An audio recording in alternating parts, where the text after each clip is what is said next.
it had kept the floor so much cleaner that after it had made the pass, that there's a rubber back guard on there that didn't allow the corn to come back out of the sweep or push back on the back side of the sweep.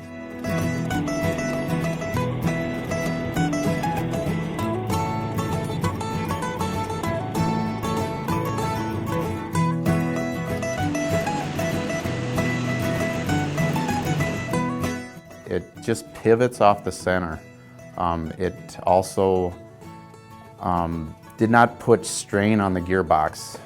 It allowed the gearbox to exchange the power to the sweep, but yet it did not push or make strain where others seem to force the gearbox to be in the right position, or the gearbox would also be pulled out of position due to the corn forcing into the gearbox, where this one just allows the corn to drop over the top of the box and into the sump.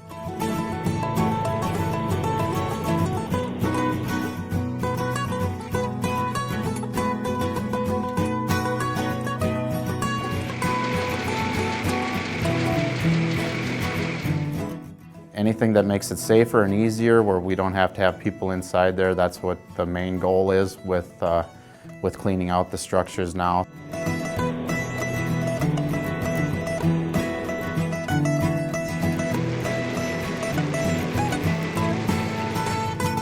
The drive wheels seem to just keep the sweep at about the right distance from the pile.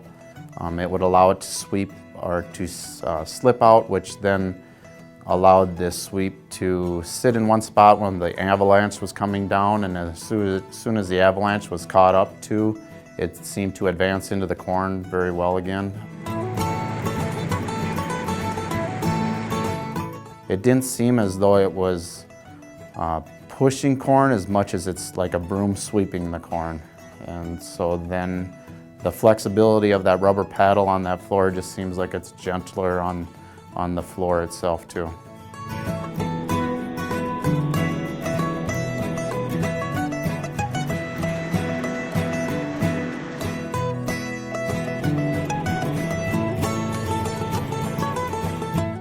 You virtually have no corn to sweep up after the fact.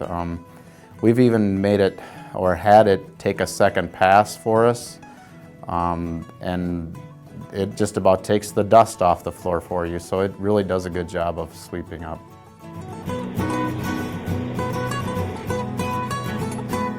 Once you see it sweeping off the floor, you know, it just cleaned the floor so much better than others, and I guess, you know, just watching it run, you can virtually sit outside the bin and watch it run, so it's kind of an outside the box type thinking. Instead, it's just outside the bin.